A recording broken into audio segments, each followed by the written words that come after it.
In 1927, Henry Ford stood inside the River Rouge complex, the largest integrated factory on Earth at that time, with 80,000 workers spread across 93 buildings and 100 miles of internal railroad track, and he told a journalist something that still doesn't sit right. The thing he feared most, he explained, was the very machine he'd spent his life perfecting. Not a competitor, not a union, but the assembly line itself. The man who made automation famous was terrified of automation, and the reason connects more directly to what Sam Altman is building at OpenAI and what Jensen Huang is selling from NVIDIA keynote stages than anything either of them has ever said publicly. Ford's fear had nothing to do with Luddism, because he wasn't afraid of machines. What kept him up was what happened to the system around the machines, the economics, the knowledge, the human judgment, once automation started optimizing without constraint. And that fear, once you understand it structurally, changes how you evaluate every AI deployment happening right now. Forget the Model T for a moment. The real story begins with two spectacular failures and a borrowed idea from a slaughterhouse. Detroit in 1903 was home to a 40-year-old Henry Ford on his third attempt at starting a car company, which in early 20th century industrial America meant he was not some young visionary but a man running out of chances. The Detroit Automobile Company had already collapsed because Ford kept tinkering instead of shipping product. His second venture, the Henry Ford Company, fell apart after he clashed so badly with investors that they replaced him with a man named Henry Leland, who renamed the entire operation Cadillac. Twice failed and running low on credibility, Ford launched the Ford Motor Company with 12 investors and $28,000, roughly $800,000 in today's money, about the size of a modern pre-seed round, except the product weighed 2 tons. And here's what actually matters about this part of the story. Ford did not invent the automobile because Karl Benz accomplished that in Mannheim, Germany in 1885. Ford didn't invent the assembly line either, since Ransom Olds already operated a stationary version at his Lansing, Michigan plant a full year before Ford opened his doors. What Ford built was something more dangerous and more powerful than either of those things, which was the system, the total integration of parts, labor, time, and flow into a single unified process designed to eliminate waste. The idea came from the overhead trolley system at a Chicago slaughterhouse, Swift & Company, at the Union Stockyards around 1908, where carcasses moved along a disassembly line and each worker made one cut, one action, one removal, over and over again. Ford watched death moving on a conveyor and asked himself what would happen if birth moved the same way, if instead of taking apart you put together. By 1913, the Highland Park plant in Detroit housed the first moving assembly line for a complex manufactured good. A Model T chassis that used to require 12 hours and 28 minutes to assemble now took 93 minutes. And that kind of reduction is not iteration or improvement, but a different kind of physics entirely, like water becoming steam. Ford then pursued what he called vertical integration with an almost religious intensity, and the Rouge River plant didn't just assemble cars but made its own steel, produced its own glass, and even maintained its own rubber plantation in Brazil, a doomed utopian city in the Amazon called Fordlandia that deserves its own story entirely. Iron ore arrived on Ford-owned ships through Ford-owned docks, got smelted in Ford-owned furnaces, and rolled out the other end as a finished automobile, raw earth in and car out in one continuous flow. There's a term in ecology for what happens when you optimize a landscape for a single output like that, and the word is monoculture, and monocultures always look spectacularly productive right up until they collapse. Frederick Winslow Taylor had already laid the intellectual groundwork with his 1911 book, Principles of Scientific Management, built around time studies, task optimization, and the notion that every physical movement a worker made could be measured and improved. Ford took Taylor's theory and industrialized it at a scale nobody had imagined, hiring efficiency experts, deploying time-motion studies, and breaking every job into its smallest possible component. A single worker at Highland Park didn't build an engine, but instead tightened one bolt before the line moved forward to the next bolt and the next worker. The price of a Model T dropped from $825 in 1908 all the way down to $260 by 1925. And adjusted for inflation, that's a car going from $27,000 to $4,500 in 17 years. 15 million Model Ts rolled off the line over that period. Ford turned the automobile from a luxury item into a utility and in the process built the American middle class, its first real piece of economic infrastructure. So at this point, you're probably thinking Ford was an efficiency genius, all assembly lines and vertical integration and scientific management, and wondering where the fear fits in. But here's the thing.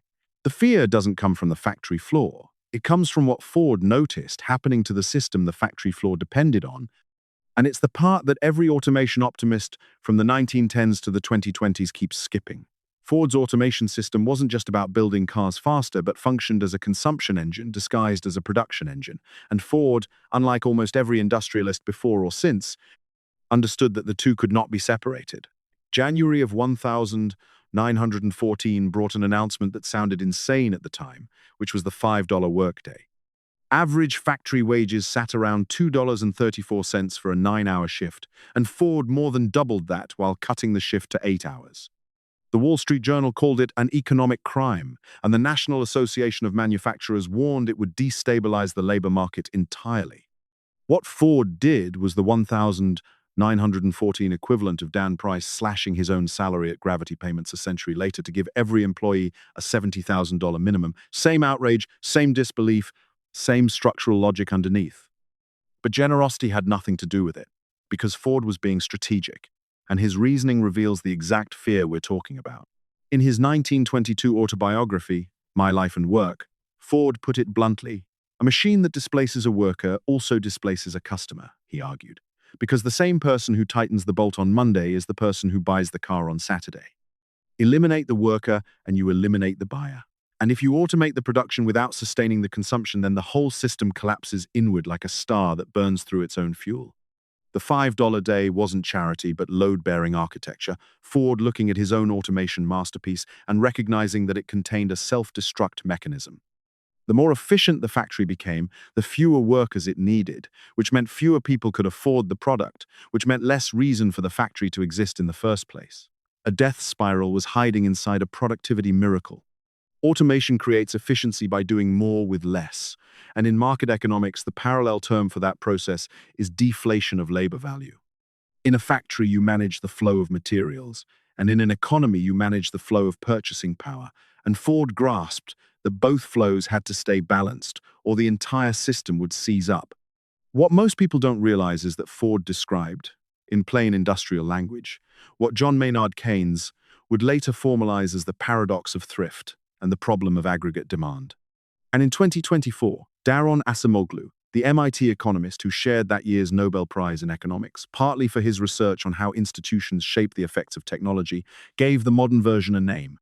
Acemoglu calls it so-so automation, meaning technology that displaces workers without creating enough productivity gain to generate new opportunities or redistribute enough wealth to keep demand alive. Ford didn't have the vocabulary, but he had the diagnosis a century early. This first principle translates directly to what's unfolding now, and you could call it the Ford paradox, meaning the better automation works, the more it undermines the conditions that make it valuable. Consider what happened at Foxconn's Zhengzhou factory in China, the facility that builds most of the world's iPhones. Between 2016 and 2023, Foxconn replaced roughly 60,000 workers with robotic arms and automated quality inspection systems, and production efficiency climbed while unit costs dropped. But the displaced workers in Henan province didn't transition into higher-paying creative jobs, with many instead moving into lower-wage service work as their purchasing power shrank. The McKinsey Global Institute warned in its 2017 automation report that up to 375 million workers globally might need to switch occupational categories by 2030, not because their jobs disappear entirely, but because the value of the remaining positions deflates underneath them. That is Ford's paradox operating at planetary scale. The actionable insight here is simple but almost universally ignored in tech strategy. If you're automating a process, you need to ask not just how to produce more with less, but where the displaced purchasing power goes. And if the answer is nowhere, then you haven't optimized a system but built a bomb with a slow fuse. But that's not even the most important principle Ford feared. The second thing that kept Ford awake was what automation did to knowledge. And not data, but actual knowledge, the kind of understanding that lives in a person's hands, in the sequence of decisions a craftsman makes without consciously thinking about them. Today, we call that tacit knowledge, a concept the Hungarian-British philosopher Michael Polanyi wouldn't formally name until 1958 inches, his book Personal Knowledge, but Ford was already watching it vanish on his factory floor 40 years earlier. Before the assembly line, a mechanic at Ford's Piquette Avenue plant knew how to build an entire car from scratch, understanding how the transmission related to the axle, how ignition timing affected engine knock, how the camber of a wheel influenced steering at speed. After the assembly line, a worker knew how to install a left rear fender bracket and nothing else, because the systemic understanding had evaporated, distributed across the line so thinly among hundreds of workers that no single person held it anymore. Ford wrote about this with surprising anxiety, worrying that his system had created what he called machine hands, people who could operate but not understand. The Ford Trade School opened in 1916 specifically to counterbalance this effect by training young men in complete mechanical systems rather than isolated tasks. Starting in 1929, Ford also built the Henry Ford Museum and Greenfield Village in Dearborn, Michigan, partly as a monument to the integrated craftsmanship his own factories were destroying. Charlie Chaplin saw the same erosion and turned it into satire, because his 1936 film Modern Times, where a factory worker gets literally swallowed by the gears, drew direct inspiration from conditions at plants like Highland Park. Ford was building the future while simultaneously constructing museums to preserve what the future was killing. There's a neuroscience dimension here that Ford couldn't have known about, but that reinforces his instinct. Research on Hebbian plasticity, the principle that neurons which fire together, wire together, shows that the brain physically restructures itself through effortful problem solving. Struggle isn't just unpleasant, but functions as the mechanism by which expertise actually forms, and removing the struggle doesn't just make someone faster, it removes the biological pathway through which deep understanding develops. The parallel to modern AI turns out to be almost eerie when you look closely. GitHub Copilot launched in 2021, built on OpenAI's Codex model, and can generate functional code from natural language prompts. And a 2023 study published on GitHub's research blog, surveying over 2,000 developers, found that those using Copilot completed tasks 55% faster. Productivity climbed and efficiency climbed. But a growing wave of concern from engineers like Stripe's Patrick McKenzie and former Google principal engineer Steve Yagi warns that junior developers who learn to code with AI assistants never build the deep systemic understanding that senior engineers develop by struggling through problems manually. These junior developers can produce code but can't debug architectures, making them Ford's machine hands reborn, typing instead of bolting. The same pattern keeps surfacing in radiology, where AI diagnostic tools from companies like ADOC and Viz.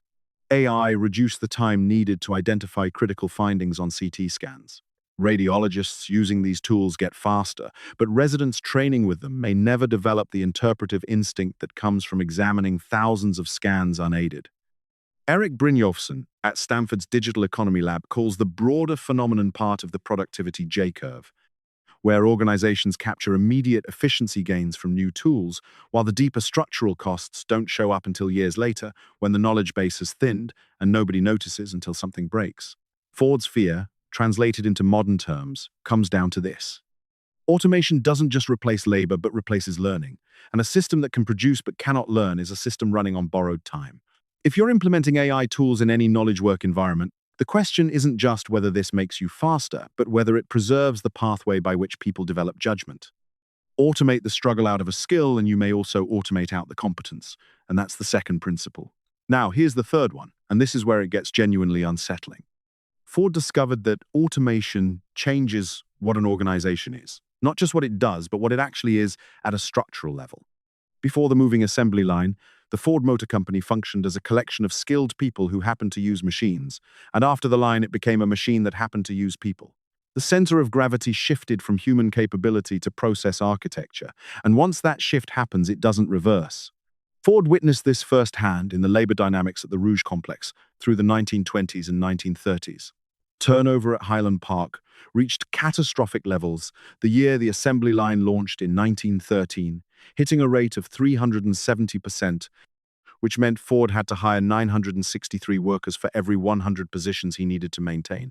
People hated the work and found it dehumanizing, monotonous, and physically brutal. The $5 day kept them coming back without making them want to be there because Ford had built a system so efficient that it repelled the very humans it depended on. Historian David Hounshell documented this dynamic in his landmark 1984 book, From the American System to Mass Production, tracing how Ford's methods altered the relationship between worker and work at a fundamental level. A craftsman had ownership over the product, while an assembly line worker had proximity to the product but no ownership, and psychologically that difference is enormous. Ford sensed it despite his many flaws, and he had grave ones. A century after Ford's realization, in 2018, Elon Musk stood on the factory floor at Tesla's Fremont, California plant and admitted something remarkably similar. Tesla had over-automated its Model 3 production line, with robots performing tasks that humans actually did better, tasks requiring flexibility, judgment, and adaptation. Production had stalled entirely. Musk posted on social media that excessive automation at Tesla was a mistake and that humans are underrated, which amounted to Ford's insight arriving 100 years late in a factory 60 miles from Silicon Valley. And that's when the same pattern started appearing in AI-managed service work. Teleperformance, the world's largest call center operator with over 410,000 employees across 80 countries, started rolling out AI agent assist tools in 2023.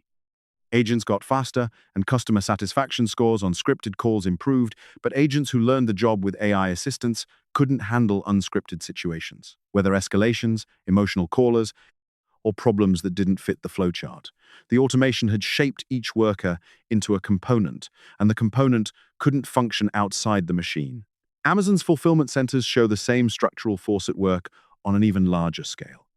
The warehouse management system, powered by Kiva robots acquired in 2012, directs human workers through handheld scanners that dictate every movement, telling them which shelf, which bin, which item, and which sequence to follow. The system optimizes for time per pick, while the human optimizes for not getting a performance warning. A 2022 investigation by the Strategic Organizing Center found that Amazon warehouse workers suffered injuries at nearly double the industry average rate, and turnover reportedly exceeds 150% annually, not as extreme as Ford's 370%, but driven by the same structural phenomenon where a system so optimized degrades the experience of the people inside it. Knowledge workers are experiencing their own version of this shift at companies using AI workflow tools like Asana's AI features, Monday.com's automations, and Salesforce's Einstein platform. Organizational psychologists call what's happening algorithmic management, where the system tells you what to do next, and you execute. Your judgment isn't eliminated, but it is subordinated, turning you into what amounts to biological middleware, too expensive to replace fully with machines, but too constrained by the process to contribute your actual intelligence. Ford's machine hands have returned wearing business casual. The actionable principle here is to audit for what you might call agency erosion whenever you automate workflows around people. The question is whether the humans in the system still make meaningful decisions or have become components in a process they didn't design and can't reshape. If it's the latter, you've got a Ford problem. And Ford problems always surface as turnover, disengagement, and eventually systemic brittleness, the monoculture collapsing because there's no biodiversity left to absorb a shock. What Henry Ford figured out more than a century ago, and what technologists, economists, and business leaders still fail to internalize, is that automation is not a tool but an environment that reshapes everything it touches, the economics, the knowledge, and the humanity of every system it enters. The Ford paradox means efficiency undermining its own demand. Tacit knowledge erosion means speed replacing understanding. Agency inversion means the system becoming the subject and the human becoming the object. These aren't separate problems, but all expressions of the same structural truth, which is that automation optimizes for output while degrading the inputs it depends on. Labor, knowledge, and agency are those inputs. And every great automation system in history, from the Highland Park assembly line to modern machine learning pipelines, carries a natural tendency to consume them. If that framing sounds familiar from a different context, it should, because in AI safety, the researchers call it the alignment problem. The risk that a system optimized for its stated objective can undermine the broader conditions that make that objective meaningful. Ford discovered the alignment problem in 1914. He just discovered it in steel and sweat instead of code and compute. Ford saw it because he stood close enough to the machine to feel its gravity. He wasn't a moralist complaining about progress from the outside, but an architect standing inside his own building while watching the foundation crack under the weight of the floors, he kept adding. The $5 day, the trade school, and the Museum of Craftsmanship were all structural patches, attempts to feed back into the system what the system was automatically draining out. That kind of critique, the engineer's critique, is rarer and more valuable than the moralist's version because it comes with a diagnosis instead of just a complaint. Next time you evaluate an AI implementation or a workflow automation or an efficiency initiative of any kind, don't just ask what it produces. Ask what it consumes, where the displaced value goes, whether the people inside the system are growing or shrinking, and whether the knowledge is deepening or thinning. Henry Ford, the most successful automator in American history, spent the last decades of his life trying to answer those questions and never fully succeeded. The best automation strategy isn't built with pure efficiency in mind, but with the same fear Ford carried, the productive, clear-eyed, mechanistic fear that your system, if left unchecked, will eat the very thing that makes it run. You just didn't have the vocabulary for it until now. Henry Ford and artificial intelligence, a 20th century factory and a 21st century algorithm. Two systems that look completely unrelated until you notice the identical structural forces underneath them: production pressure, knowledge displacement, agency inversion, and alignment failure. Ford saw all of it 100 years early while standing on a factory floor in Dearborn. That's what we do here, find the hidden structures connecting fields everyone assumes are separate. Next week, we're looking at how a 19th century railroad engineer predicted the exact failure mode of modern startup culture. Drop a comment below with one process in your work that got faster through automation, but worse in a way nobody talks about because Ford would have recognized it immediately.